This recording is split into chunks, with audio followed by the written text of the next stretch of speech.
Hi folks, welcome to the Prepared Homestead. This is Travis. Thank you all for stopping by to watch. I am tired today. It's been one of those days I could just take a nap all day long. And it's strange because I actually got more sleep last night than I have been getting here lately. That usually does it. You get a little bit more sleep and then you just want more. So there's a word to the wise. Get less sleep. Not really. This weekend is our meeting. I mentioned it, I think, yesterday. So I still got some emails to respond to. So if you're thinking, yeah, but you haven't responded to my email, I'm getting to them. Okay, I've got a lot of emails, but I'm getting to them. Hopefully I'll get caught up tonight. But it's our local meeting this Sunday. Meeting starts at about 2 o'clock. Doors open at 11. People come early and mingle. It's a potluck, so if you can, bring something. If you can't, don't worry about it. Still come. Should be a good one. We've got an expert talking this week or this month on solar panels and solar systems. This guy has lived off grid for, I think, a couple or more decades, and he owned a business, a pretty good sized business that's what they did, was sell and install solar systems. He's since retired from that, but he's still an expert in the field. And so he's going to put on a demonstration, teach you how to do solar systems, build your own, little solar generator kind of thing, all that kind of stuff. So it'll be a good one. Always family friendly. A lot of little businesses show up and they set up their little wares out on tables. So it's kind of like a little open market there. So if you can make it this weekend, certainly do so. And if you're new and you want to come, then you need to shoot me an email and we'll talk and you can get the information from me. Still doing our fire station. Man, that's what I've been busy with all day today. Last 2 days. I've had a couple of meetings and stuff the last couple of days and just getting stuff ready. It's really going great. That our emergency response team and the fire department, coming together and working together. It's a great thing. And if you're still wanting to help, if you haven't done so, or you want to help and you're thinking about it, you can go watch over at my locals channel. I talk a lot about it over there about once a week or so. But there's also links in the description below if you want to find out more about how you can help. So, I know, a long intro. Someone's going to say that. Well, you just get on with it. Quit yapping so much. Well, that's just how we do things here in the Ozarks. We usually take a little time before we get to the actual story. Big news today with this cellular networks that were down. A lot of people have been reporting, mostly focused on AT&T, that their system went down. And the cellular networks for a lot of people didn't work. They couldn't use their phones. And of course, that's a big problem because we live in a day that everything is highly connected to cell phones and internet. And I mean, there's entire businesses that just can't function without it. I know that sounds silly to some of you because you grew up in a time when there was very little technology, or at least not in your face. But nowadays it's true. There's a lot of businesses that function. A lot of people couldn't even call 911 if they needed to, or the 911 was not functioning in some places because of all of this. Because you have to realize that these systems are so interconnected that if one, especially a big one like AT&T, falls down, it can cause a cascading effect. And then since then, there was also reports of pharmacy payment systems were down and hacked by hackers. Another one, I can't remember, some other hacking that happened. The FBI says that they're investigating themselves. I mean, they're investigating to see what was going on, that if this was an outside attack or not. A lot of people have been saying today that this was just a dry run, a test run. And whether or not it really was a test run, meaning from the people that are running the world, whether or not it was their test run or not, it should have been a test run for you. Especially if you lost your comms today, if you lost your cell phone. There's still speculation if this had anything to do with the X-class solar flares from like overnight yesterday. I don't know. I'm sure they'll come up with some excuse of what happened. But either way, whether it was an accident, a coincidence, or an actual attack, we should be using it as a test run, as for us to get prepared. You know, I talked about that this morning about having alternative comms. That is a necessity. You should not, you just shouldn't be, you shouldn't not have it, okay? I don't know how else to put it. If you're into preparedness and you're trying to get prepared, you should have alternative communications. Now, also today, it came out in the news that for the first time, the amount of Chinese that are crossing the border illegally have now is now more than the amount of Mexicans that are crossing the border illegally. So the predominant number of people, the predominant race, I guess, of people, ethnicity of people, nationality of people, whatever you want to, you know, the proper term doesn't matter to me, is Chinese. And this has been increasing a lot. I mean, we're talking hundreds of thousands have come into this country that are Chinese.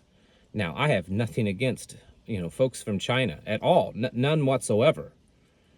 But you have to start to wonder what's going on. Why is this all of a sudden increase? I know that some people might say, well, it's because China is doing really bad economically. Maybe so, but China is also a pretty closed off communist country. And the amount of people that are leaving there is a little shocking that it's even being allowed, unless it's for another purpose. And so we have, you know, tens of thousands of illegals coming into this country tens of thousands of Chinese illegals coming into this country every month, hundreds of thousands of illegals. And of the other countries, they're from all over the Middle East, they're from Africa, of course, South America, Latin America, and so forth.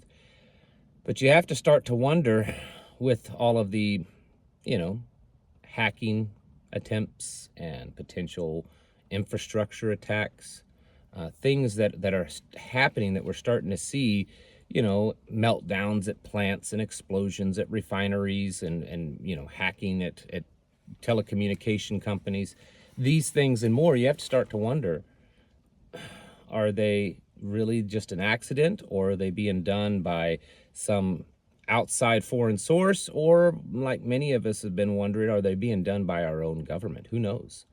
To just spread fear and to spread all of the problems around. This is something that I think is going to get worse. I don't think that this problem, and I'm not necessarily saying that what happened today with the cell phones is directly related to the people that's come across the border illegally. That's not what I'm saying, so don't get me wrong. But I think things like this are going to just continue to increase. The cyber warfare stuff is just, it's growing and growing and growing. And in fact, that's what the World Economic Forum has been saying for a while, that it's the cyber pandemic, that it's going to be way worse than COVID-19. And they're probably right. You know, there was just the movie that was released a few months ago, 2 or 3 months ago, by the Obamas, talking about how it was going to just shut the whole world down, that nothing was going to work because of a cyber attack. And now we're starting to see stuff happen more often. It was just a couple of weeks ago that JP Morgan Chase said that they were getting something like 45 billion attempts a day, 45 billion cyber attack attempts a day. And it's happening everywhere, even around here with small businesses. I've talked to business owners that they have been fighting off cyber attacks. There's all sorts of reports from various police agencies, 911 dispatch centers, fire departments, hospitals, emergency medical centers, you know, ambulance services that are being hacked by hackers, and many of them are foreign. This is a type of warfare, folks. And so to say that we are at war already is a very truthful statement.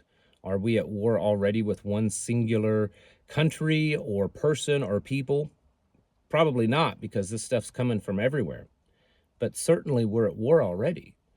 And even if there's never a shot fired or a missile or bomb dropped, if there's never a conventional war, this increase in cyber warfare, it is very much like a war, and it can have equally the amount of casualties and problems. But there's even a bigger problem that I foresee as being a possibility. You see, there's this newest technology, the quantum artificial intelligent computing, that is, from what everyone says, is capable of really controlling us all. And I suspect that the more we see the cyber attacks happen, the more there's going to be a push to basically turn over control of our internet security systems to artificial intelligence. Because artificial intelligence will be more capable, faster responses to defending against cyber attacks. And the problem is when that happens, now you're allowing artificial intelligence to, well, kind of control things. So I can see easily a cascading effect of very bad things happening. We have to be aware of this and have to already have our plans, our contingency plans in place. The government has all of their plans for government to continue to exist after things fall apart. We have to do the same for ourselves. We have to, have plans in place of how to keep on going. Today, if you didn't have internet service, if you didn't have cell service, if you couldn't call someone, if you couldn't call for help, if you couldn't look things up, if you couldn't purchase things, that should be a wake-up call for you. What can you do in your life different to have a backup plan for when these things happen, when they're more widespread? What if it's all the carriers? What if it's the internet itself? What if it's banking systems where you can't, use your debit card or withdraw money from the ATM? These are very real things that could happen, and we have to have a plan to protect ourselves against it. And so you need to be planning that stuff now, folks. Don't wait. Even if you're not, I know some of you, you're going to say, well, I don't understand technology. I'm not that big into technology. That's okay. In fact, it probably gives you a big advantage to where you're not as tethered, you're not as controlled by the technology, that you can do things simply without it. But either way, we have to be prepared for this because it does look like things are increasing, and whether or not this was an official dry run or not, it should be looked upon as that. And we should be making preparations in our lives to keep on existing, to survive and even thrive without it, because odds are it's going to come down at some point. Maybe not totally, but it could be. And when that day happens, it's going to be very, very chaotic. It's going to be bad. People are going to be acting crazy, rushing to get all the food they can, buy everything off the shelves, all the gas out of the gas pumps. People could easily be, fighting on the streets over simple things, highways filled up with cars, not able to get in or out of town. Yeah, it could be really bad. And we need to be prepared for that, folks. So get your houses in order and prepare yourselves mentally, physically, and spiritually. Thanks for watching, and I'll catch you in the next video.